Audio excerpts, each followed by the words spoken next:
Pues está bien si dan trabajo, pero un trabajo que no causa una enfermedad, que estos son trabajadores que tienen 28 años, 30 años, están discapacitados después de trabajar en la línea por vida y sin compensación. So we're out here today in support of the injured Colombian General Motors workers and also the accident victims from the defective cars. So both of these situations show us that General Motors has one business model. They're putting profits over safety. So the injured workers from Colombia, they have basically they were injured on the job, fired for their injuries, left without compensation, and have been up against General Motors ever since. So they've been sleeping in tents in front of the U.S. Embassy, trying to get the U.S. government to do something about this situation, trying to get General Motors to do something about this situation for almost 3 years now. 3 years. They've gone through 4 hunger strikes with their lips stitched closed, a variety of other actions to escalate things and try to get General Motors to be motivated. Today we have actions happening all over the country. This is our action here in Portland, Oregon. We chose this particular dealership because we haven't targeted it that much in the past. We're hoping that we can actually talk to the manager here and get him to fax a letter into General Motors expressing an interest in getting these things solved, because it's not fair to hurt a dealership's business because General Motors doesn't want to do the right thing. Exactly. But we don't have any way to really influence General Motors except by threatening their profit margin. Yeah, exactly. So it's kind of what I've already heard. It's about the customers who are experiencing problems and deaths and all kinds of stuff because of malfunctions in their vehicles, and then it's the workers that work for them who are suffering in other countries like Colombia, pretty much. But I noticed you guys have already protested at Wentworth Chevrolet. This is like, how many different dealerships have you protested since 3 years ago? We've mostly focused on Wentworth because it's close in, so we thought we'd give it a shot here. Okay. There's a lot of traffic here at this hour of the day. We just thought we'd come out here. It's a Latino community. It'd be nice if there was some solidarity with Latinos in all parts of the world. Yeah, exactly. And we can see some good solidarity so far here, some good reactions from people going by. That's right. Stuff. But also I kind of question about the actual number of deaths associated with the malfunction and the ignition problem with their vehicles. I heard that there's something like close to 200 people who have actually been the victims of the crashes, but yet there's only 13 people who have actually brought it to suit or brought it to light. No, there's over 100 that have brought it to suit, that have been denouncing it. General Motors has acknowledged 13, but they're not telling the families which 13 are counted. So they're saying, oh, there's only 13 that we're going to accept. We're not going to let you know if yours case is one of those. But just trust us, basically. Trust us, we're going to solve this. We set up a fund. They were trying to kind of hold off any sort of protest, around the shareholders meeting, which is tomorrow. Wow. And it's ridiculous. It's the same thing they wanted to do with the Colombian workers. They wanted to just, Mary Barra, the new CEO, she makes more in a day, in one day, with her salary than they have offered these workers for the rest of their lives. They're in their 20s and 30s, permanently disabled, unable to find more work, and they've been offered so little by GM. Yeah, and they probably would have made, probably $500,000 to $1 million in their lifetime, but their actual settlements and compensation that they're getting sounds like it's nothing close to that. Yeah, they haven't gotten settlements. No settlements? Yeah, they haven't been offered anything that they could accept. What they've been offered hasn't been enough to cover the cost of the surgeries that they need as a result of going and working every day. So they aren't even paying the medical costs for these injured workers. Yeah, they're not covering it. Wow. Yeah. That's ridiculous. Well, thank you, Paige. Thank I you. appreciate it Thank so you. much. And Paige Sperling. Shell Sperling. Paige Shell Sperling. Yeah. Thank you.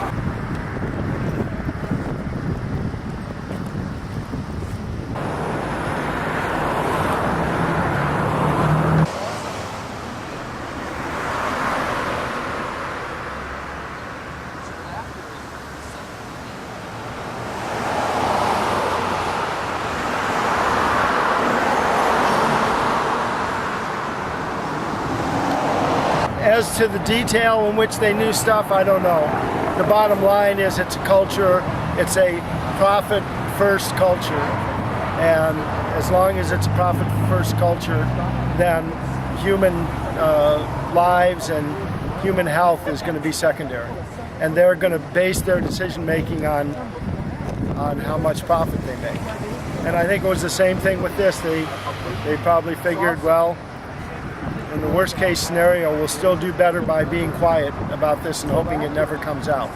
Kind of like they did with the injured workers in Colombia. Yeah, well, the injured workers was even worse because in Colombia they don't have a civil society that will support them. They have the most exploitive and murderous anti-worker government there in the world. They've had more assassinations of labor leaders and community organizers, more than the rest of the world combined. There's not a whole bunch that the Colombian government is doing about it. So the GM's getting away with murder outright, damn near. Right. And the other thing is the free trade agreement with Colombia. The free trade agreement with Colombia, they had an agreement that they would work with Colombia. The United States would work with Colombia to assure that their labor rights were protected in Colombia, and they just haven't done that. There's continued to be assassinations, continued to be exploitation of workers in all sectors of society, in agriculture, on the docks, shipping, all of that. Workers are getting screwed, and organizers are being killed off. So it's happening to a lot of workers through a lot of different companies, but GM is just one of the contributors. Right. GM is one of the major corporations that exploits workers in other countries and in this country. They exploit their own workers here.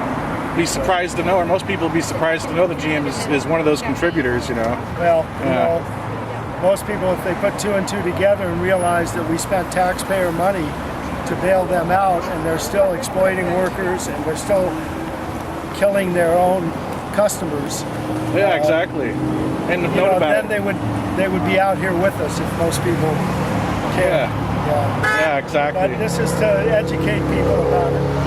Good deal. Say that this is part of the problem with our system that has to be changed, and until we do that, this is going to continue to happen. This kind of corruption and. Well, the two people that hurt they're hurting the worker and the consumer, which GM's livelihood is built upon both the worker and the consumer alone, practically, But yeah, but their overhead, all they're concerned about is their overhead.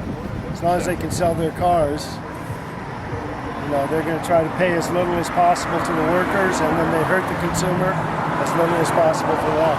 Exactly. They say that there was 13 or 15 deaths.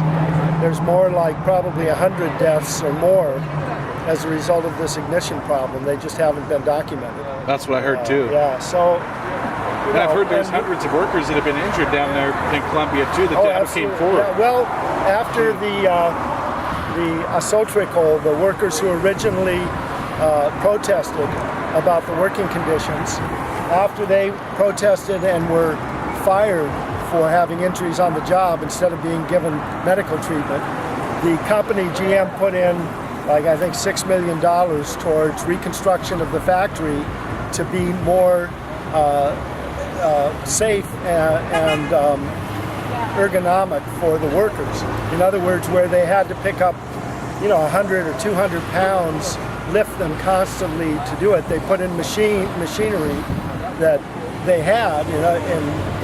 Here we had them and used them, and they took a lot of that weight off the backs of the workers that created those injuries. So the protests of Azotrical forced GM to do the right thing for workers in the future, but they never took care of the workers who were injured before they did the remodel or refit of the factory. Practically swept under the rug. Yeah, well, they just deny that it's related. They say, oh, you must have your own problems, as though working 12 or 14 hours a day for 6 or 7 days a week isn't going to cause you those kind of injuries. Yeah. It's just... well, here we have OSHA that protects workers. What do they got there, Well, they don't have... They have some laws, but they're not enforced. It's a very corrupt government there. Yeah. And that's what the labor board was supposed to be after after the free trade agreement with Colombia, that was supposed to be changed, but we never did anything about it because really our politicians don't care. As long as it doesn't affect their ability to get reelected, they don't seem to care. Yeah, it's an issue in another country. Yeah. It's ridiculous, Greg. So at least this is a good opportunity to raise the issue of how the workers are treated and how the consumer is treated.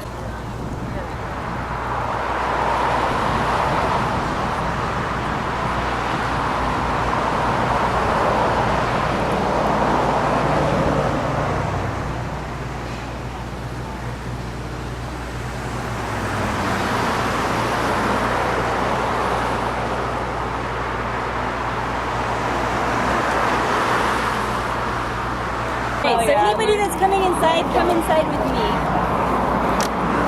Dana's going in. I got lots of signs. Okay.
Joe and Bobby, boldly going where the corporate media won't.